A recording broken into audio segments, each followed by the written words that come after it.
Karen is a chief privacy officer of at the University of Chicago Medicine.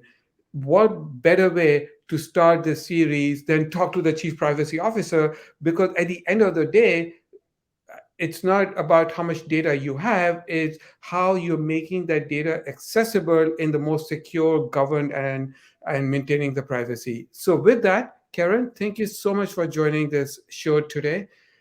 We would love to hear, have you give an introduction and talk to us about your background and what you do. Hi, Sanjeev. Thank you so much for welcoming me and having me as part of this series. So again, I'm Karen Habercoss. I'm from the University of Chicago Medicine and Biological Sciences. I am the Chief Privacy Officer there. I maintain privacy strategy and day-to-day operations for our entire health system.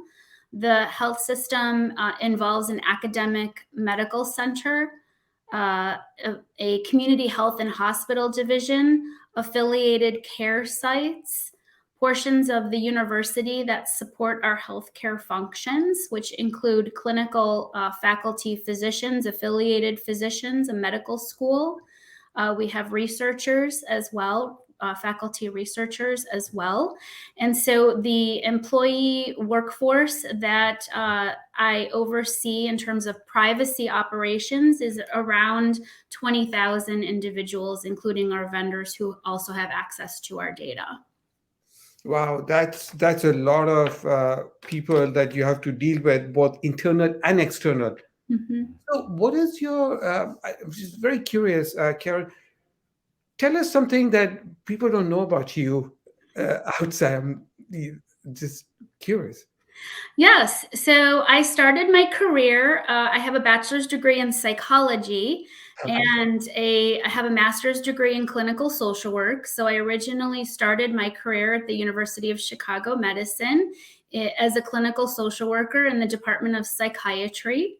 Mhm. And then about 10 years ago, made a change to compliance and have been focused on privacy compliance specifically. Along the way, I've also earned my MBA, have had a number of certifications that I've acquired related to not only privacy, but compliance and ethic and data privacy solutioning, research compliance.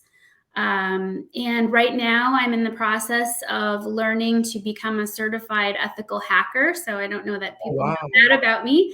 So taking my career in a little bit of a little offshoot there in terms of the security function, mostly because I think it's important for privacy officers to understand how malicious actors can get into the data that we have.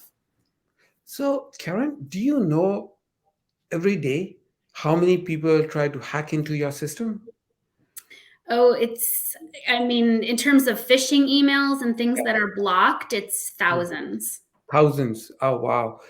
And I'm very interested in learning about a little bit about technology and data sources and volumes of data. But before we go there, what are some of the day-to-day challenges that you encounter most often? And more interestingly, how do you overcome these? What are some of the best practices that you have evolved? Yeah, so I think a typical day for me involves quite a few meetings. I spend a lot of time both in one-on-one meetings trying to understand the purposes around which our individual business users want to use data in our organization. So it's important for privacy to understand what is the purpose so that we can make sure that it fits within the regulatory and legal responsibilities of its use and that we're being transparent to all of our users. The challenges really revolve around it's really hard for privacy to know everything. So we can't have oversight over everything in the business as much as we want to. And so the vast majority of the time is spent trying to make sure that people know to come to us when they want to do something different or make a change in a practice that we've had long standing, trying to assure that there's a seat at the table technology is certainly advancing faster than regulations and standards can. And so that's why it's really important to be engaged with the business owners as much as possible to try to determine what's happening, so that, we want to get to a place where our users can have access to the data in a secure manner, in a transparent manner to everybody, but that's in compliance. So, and talking about compliances, what are the typical compliances that you have to deal with? Yeah, so it was a health system. We clearly have to deal with federal law, HIPAA. Yeah. We have individual state laws that we have to deal with. We also have international laws that are coming more and more. And so it's really a combination of all of the laws that we have. And so my privacy program doesn't just manage to HIPAA, to patient data. We manage all data. So our employee data, we manage the data of folks who are come in as individuals, perhaps to our website, or other ways that we acquire our strategic and confidential data internally. So, Karen, if you have a employee or a student or a physician, but happens to be a citizen of an European Union country, and they are covered by GDPR, what is the remit of GDPR in your environment? Do you see somebody requesting right to be forgotten? And if that's the case, who do you talk to? Like what? Because there's so many people who are involved. What are the interactions between different teams and the time it takes to do this? Yes. So in terms of the medical center, the privacy program at the medical center operates in conjunction with the privacy program at the university, the college. And so we have a lot of discussions with them about these types of things.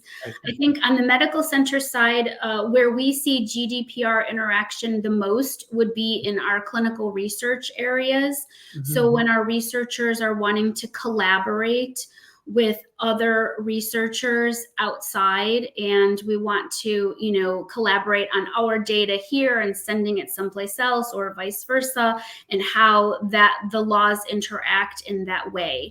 And so we work with our researchers, we work with our employees and our faculty, we work with the college, the university, to make sure that we're covering all of the laws involved.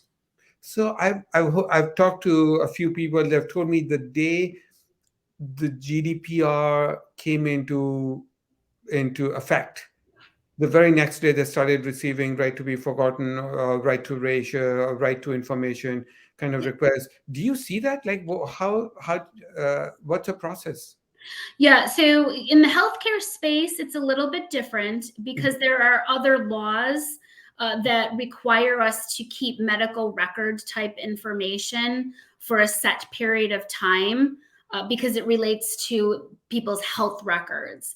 And so in those situations, we have some exceptions around, for example, right to be forgotten when it's medical information. Okay. So yes, we certainly do. We get that, under HIPAA, we have even lots of patients who might come to us wanting to restrict access to information. But there are not only state laws, but also the federal HIPAA law also speaks to how patients can request those restrictions and the laws under which we have to restrict that.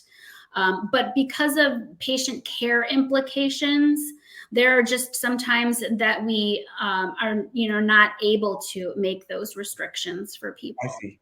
Okay, great. So many questions on data sharing, and we'll come to that. But let's change tracks for a second. Let's talk about organization. What organization you belong to? Business, technical. How's the makeup of your organization and the collaboration between business and IT? Yes. So in my role in privacy, I sit on multiple committees, and so that's the first way in which I collaborate with most of our business owners. The University of Chicago has done a very good job of positioning the privacy program at the appropriate leadership level. And so I definitely feel that I have the authority to, talk to all of the people institutionally that I need to, collaborate with people. I spend most of my day, I would say the most people that I collaborate with on a daily basis would be the IT team, definitely the information security team, but other IT teams as well, applications teams, the chief technology officers, staff. Also, a lot of time spent with the data and analytics department. We have a separate data and analytics department. And so they run the governance for data and analytics within our institution. And so we spend a lot of one-on-one time in meetings, making sure that we have proper governance. Okay. And what about quality of data? Who's handling that? That would be our data and analytics I department. see. Mm-hmm. They maintain the quality of it, the integrity of it, along with the information security office. Right. What kind of data are you ingesting? Like, how many data sources on a typical day does the University of Chicago, just the medicine health services department, have to deal with? And how many consumers do you have?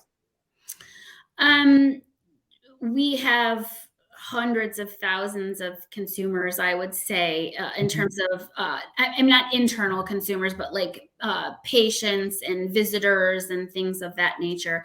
Internally, I think I mentioned their workforce number previously. Not all of the workforce have access to all of the data. So we definitely have security access roles in place that allow people to have access only to the data that's required for their job. And we have procedures in place for that as well. So we have a really nice procedure in place where if people want to use and access data, they have to make a request. We have a formal request system. It gets reviewed to make sure that there isn't a purpose behind it, that the person has the correct access privileges for the data for using it for that purpose alone. So we do have some procedures in place to, maintain oversight of that so people are not accessing data. Privacy program performs a lot of audits to make sure people are not accessing or impermissibly accessing data. So Karen, it's great to see, you have the audit, you have the access management. How much of this is automated? Or it seems like there are a lot of meetings and a lot of discussions that take place, and just wondering. Yeah. So in terms of the privacy program in our audit capability, we do use a tool that is able to flag for us what it would be considered impermissible accesses of our medical records system. And the flag, I always like to say, the flag doesn't necessarily mean that somebody's done something wrong. It's just a flag to draw to our attention that, there's something about the individual's role in the institution and the data that they're accessing that doesn't seem quite right. And so it flags for the privacy team the person's name and the access that they've made so that they can go in and take a look. And at that point, they may engage the employee or they might engage leadership in terms of understanding what the employee might be trying to do with the data. That is great. So we have a somewhat automated process behind that. We also have some manual reports that are run, but those are not nearly as good. Okay. Automation is definitely better. Yeah, because the scale at which the university works at, and we were talking earlier, and you were telling me about just with the COVID-19 pandemic, the reporting burdens that you have to various authorities is so high that I think without a well architected, automated infrastructure, it'll be cost prohibitive to just keep adding more and more bodies to just satisfy these requirements. Would you say so? I think that's absolutely correct. I mean, the use of data in many respects, it's not feasible for us to download Excel spreadsheets, securely send them off to, varying entities that we're required to. So yes, secure automated processes are the best way to do that. Do you work with your IT department and have discussions about maybe instead of doing SFTPs of these files, Excel files, we should put a data sharing platform in the cloud with proper governance around it? How are those discussions? Yeah, so that's one of the things that we would typically discuss when business owners come to us and tell us they want to use data for a specific purpose. That would be part of the initial meeting to understand what data are you looking to use, why, where are you going to send it out, what are the proper agreements, legal agreements we might need to do that, and what is the best and most secure way to do that, such that whoever is getting the data has the ability to have access to it, but that it's also not, I wouldn't say restricted, but that it's also access controlled during that whole process. So yes. Do you use a tool to collect who's accessing the data, why they're accessing it, for how long, Yes. to consent, all of that? Yes, that's the automated audit tool that I was speaking to that sends flags to us. So I, yes. so Mhm. now you have a data usage policy, which is great, and you send the data off to a third party. How do you ensure that the third party is going to stick to the guns? And what if they have a breach? Yes. But as a customer may say, well, I'm a customer of the University of Chicago's hospital or care facility, so you are liable for any breach that happened downstream. It's a good question. It's a big part of my role.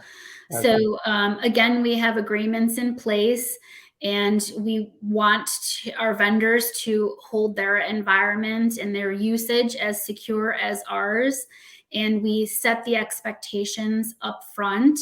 I think personally, the right to audit our vendors, if you will, is a very important piece of what we do. We also want them to show us their security standards, their policies, how they are complying, and what their environment looks like. And so in our environment, vendors who don't give us the right to audit is a bit of a showstopper in terms of us working with them. That's very interesting. And then the data sharing platforms, is that part of your future or current architecture? Yes, I think that's what we're looking to, potentially put in place is how, so in an effort to what you were just speaking to, I think it's important to think through, are there ways that we can keep the data ourselves or within our environment or something that we control rather, as opposed to sending it off, to the vendor, having it live in an environment that they're managing. I think that's something that we're definitely looking into right now, is how we can maintain more control over our data. That is okay. That's great. So, Karen, imagine for a moment that you are given the opportunity to redo everything from scratch. It's like greenfield. If you were to start knowing what you know today, what advice would you give to the listeners on how to manage the data privacy space? Yeah, I mean, I think that there's no one right path. I think when you initially come into compliance, you have a lot of laws and regulations that you're trying to track to. Data privacy is also an exponentially, as you mentioned, growing field with high specialization. So you can think about data privacy in terms of healthcare or finance or technology or retail, or you can name the space. Everyone has their own data privacy space. operating to the similar laws. But I think one of the things that's important that I didn't realize, I think at the time I started in compliance, was really how important my previous training in human behavior and human nature may have come into play now. Because, understanding the laws is only one piece of it, but you have to have good cooperation and good ability to connect with your business owners and with your vendors, so that you can have a full picture of what's trying to be done, so that people can trust you and come to you to tell you the things that they want to do, so that you can help them get to that secure place where they can use the data that they need and everybody feels comfortable. So that collaboration is a very important piece, the people side of it. So you need all the three, the people, process, and technology, to all come together. Absolutely. Yeah, yeah. There's a point of view that I'm starting to develop, which is that the primary goal of data teams is actually making the data accessible with proper governance, security, and privacy. I think that's essentially the business that data teams are in. Is Yes, I would agree with you. Okay? That's great. It's interesting because it's like on one hand we are in situations where we have a lot of data, but on the other hand, people are clamoring for more data because either it's not accessible, or we have data quality issues, or we just don't know how to find it. It's not like tagged or classified in ways. So how are you handling some of these issues in your environment? I think we're just beginning to look at that, the whole data classification, and we certainly have a general idea of the types of data that we hold. But there's the metadata, which is, I think you're sort of speaking more to, what that looks like for us. And so, this is a really big endeavor for large companies, is to be able to, as you mentioned, there is just this plethora of data, and then to go and try to go back in time and put all the tagging around it is something that we're certainly working towards right now. But it is a very large endeavor that involves not only privacy, but security, our data and analytics team, our records department. There are a lot of folks involved in that. We have policies certainly right now around the types of data and how it's classified, so that we know, if it's sensitive or publicly available, how that should be treated in terms of security and privacy. But within our systems, getting to the next step of tagging that data is very important. The privacy program is right now working towards the whole endeavor of data mapping and privacy impact assessment, which is really important under GDPR. So part of that involves trying to understand where all the data is living, where it's flowing, who has access to it. So I think, it's a very large project. That is great to hear. In fact, that metadata is growing at a rate faster than the data itself. Because that metadata what you just mentioned is growing that lineage of the data, where it came from, how it got transformed, who's using it, and that metadata is very interesting, because not only can you use that metadata to show lineage, but you can use that metadata to identify data quality, data security, data privacy, even use that metadata to do some like predictive analysis. So it's just great to hear that you have this huge program, it seems like, in place. Yes. And data privacy is a component of this program, correct? Yes, that is absolutely correct. I think I had mentioned this and alluded to this early on. I think that within my environment where I work, the privacy program is very adequately and beyond positioned to be a part, having a seat at the table, as I like to say, understanding what's happening, making recommendations for best practices.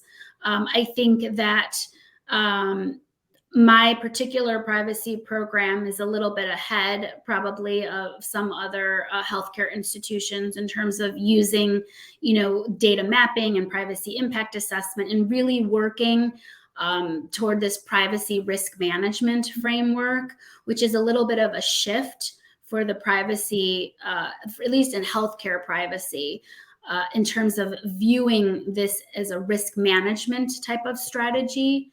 And I think that's really important shift for the rest of privacy in general. So it's interesting you mentioned that you are ahead of of the trend in some ways. When you're ahead of the trends, it's interesting in the sense that there may not be standards or best practices developed as yet, and you are literally forging ahead. How, are there situations where you thought you made a decision and it had some unintended consequences, or it didn't turn out to be the way you had originally planned? Have you been in situations like that? Yeah, I don't know that it's had unintended consequences. I think what it's taught me more so is that it's really important, prior to putting large risk strategy initiatives in place, to just make sure that organizationally, from a leadership perspective, that as many people in the organization know as possible what you're trying to do, so that they are not surprised when you come to them to say, now we're going to be doing it this way.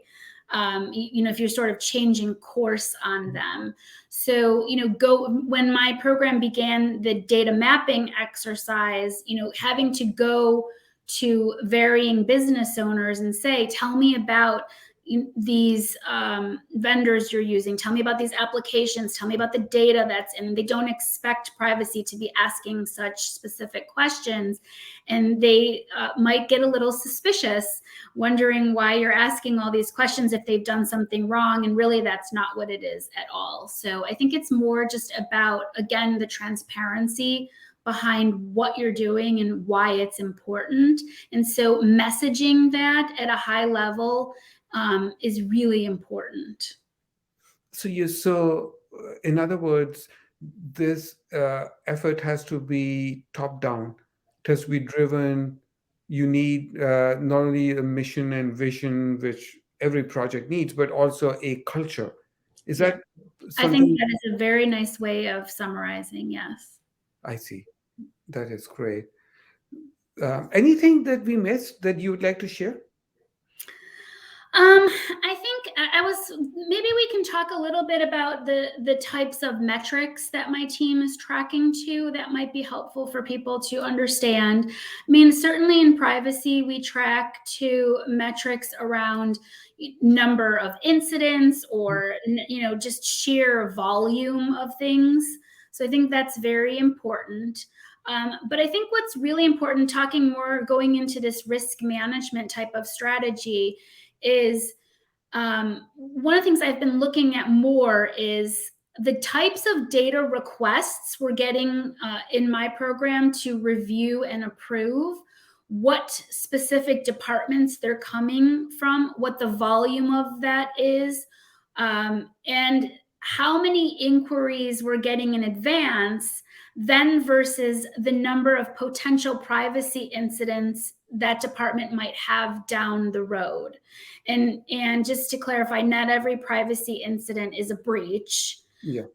So, I'm trying to understand in terms of risk mitigation, is it helpful that privacy is so proactive in terms of meeting with people ahead of time to make sure that we understand what's happening, helping people put the parameters in place for the use.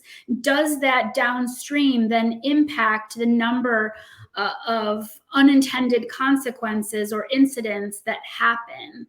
So I think that's one way to view privacy risk management, instead of just looking at how many trainings you're doing or how many incidents you're seeing. So to take it to the next level. I see. That is, yeah, that's yeah, making sure your KPIs Yes. well defined, understood by everyone, and how to do these KPIs. Do you how closely are these KPIs sort of integrated with your privacy programs? Why I'm asking this question is because over my career, I've seen people create these policies, these rules and systems, and they put it in a file on SharePoint, and then they forget about it, and then all of a sudden you have this disconnect between what the left side is doing and the right side. How are you handling that? Yeah, so my program, I actually chair a privacy and security steering committee, health system wide. And that committee also reports to, at the University of Chicago, we report to an executive compliance committee.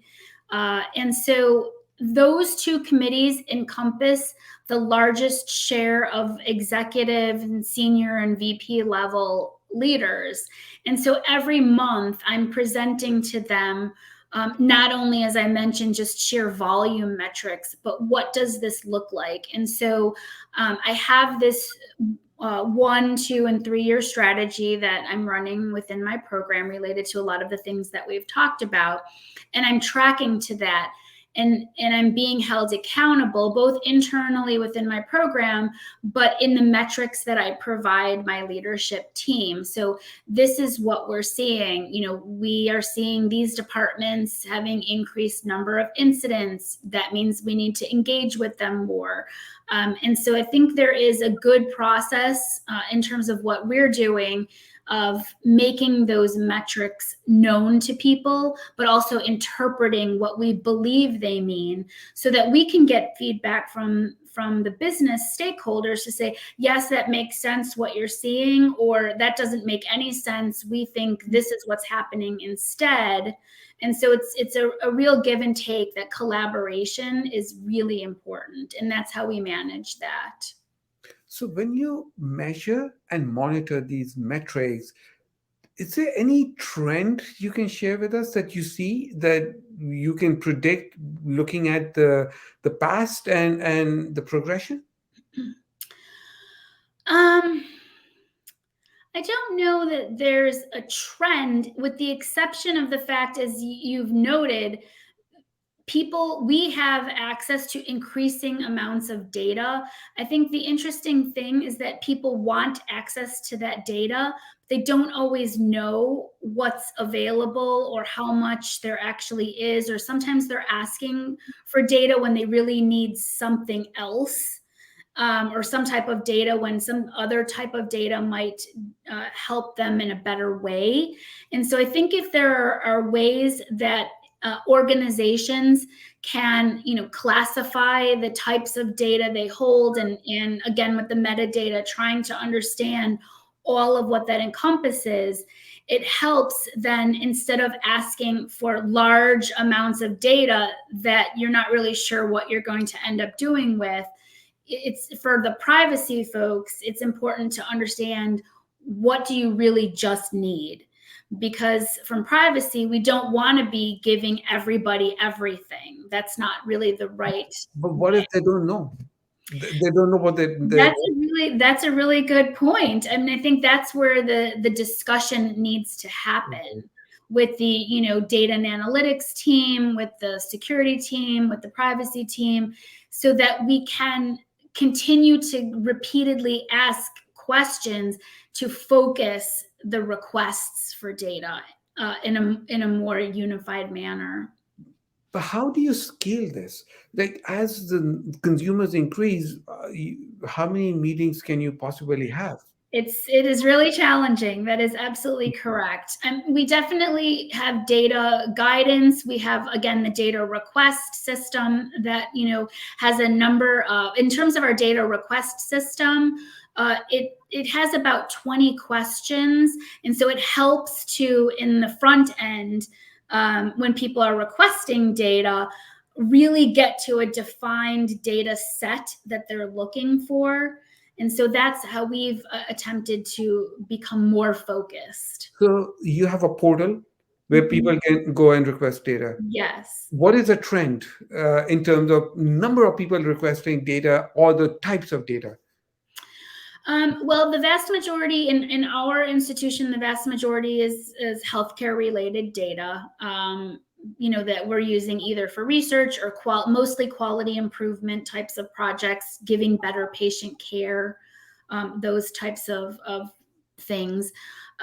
We prefer and push people to use the minimal amount of data they need, and if they can take it in aggregate form, or de-identified or anonymized in some way, that's the first preference. Sometimes that's not possible, and so people have access to a little bit more information they need to make decisions on things.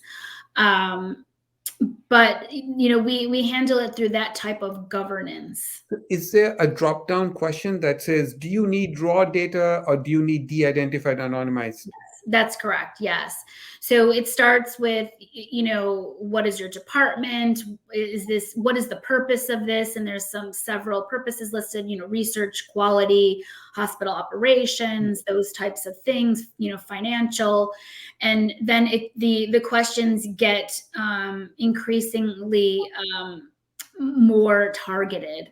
And so if you're asking, you can, have aggregate numbers and de-identified information, but when you start to ask for more identifiable information, then, we have that listed out and you have to check boxes related to what data that is. And that's why it needs to be reviewed, because that's when we try to figure out, do you really need, so sometimes people might say, I need everything. But they really don't need everything. Maybe you only need, I don't know, maybe you only need a date of service, but you don't necessarily need every patient's name and every patient's medical record number, and definitely don't hardly ever need social security numbers. So those kinds of things. So people, I think their first response is to check everything. And this is a way for us to filter that, to say that's not really the minimum necessary that you need. That is, I love this, the fact that you have a system in place, a formal system for people to request, and then you have a whole process built behind it to make that happen. Is this open to third parties, or is this just? No, this is all internal. So any third party data Yeah. requests, need to either, for research purposes, would need to go to our institutional review board for review. And then we don't typically allow external parties to have access to our data, unless they need it to perform a service on our behalf. So we believe that our data has value, and so we are very protective of others using our data. So you've now touched upon one of the hottest topics, which is how do you ascribe value to data? Yes. This is something that is definitely under discussion. I wouldn't say that it has, a certain monetary value that we've put on it. But we believe that it is valuable to us, to our institution, to our researchers. And so when somebody can, we will hire vendors to help us perform our own services, but it becomes much more of a discussion if the vendor is asking us to begin to use our data for their purposes. We certainly would not allow commercialization of our data. We do not sell our data in any way. But we really want people to be, mission driven to our mission. Like, we want to make sure that our patients are benefiting from what our vendors might be wanting to do, and it would never be identifiable information if we chose to allow such a thing. That's great. Wow, we've touched upon some really tricky points of data. So, is anything else that you'd like to share? I think the only final thing is, for people who might be interested in careers in privacy, I think that don't limit yourself. I think right now, what we're seeing the trend is that many institutions are looking for people with a legal background. And as you can see, I'm a good example of somebody who does not have anything near that, with a business degree and a degree in clinical social work.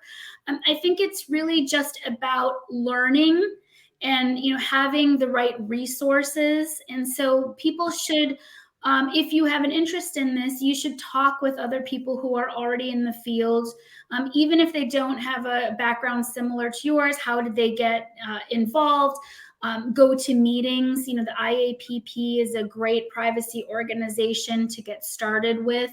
And learn what type of privacy you might be interested in. It's really challenging, as I mentioned, to just say, I want to go into privacy, because there's so many different areas. But find something that you're interested in, and seek people out to talk with them about their journey as well. That is excellent advice. Great. Thank you so much, Karen. Really, it's been an honor to have you on the show. Really enjoyed this and looking forward to continuing our discussion. Yes, thank you so much for having me. Thank you.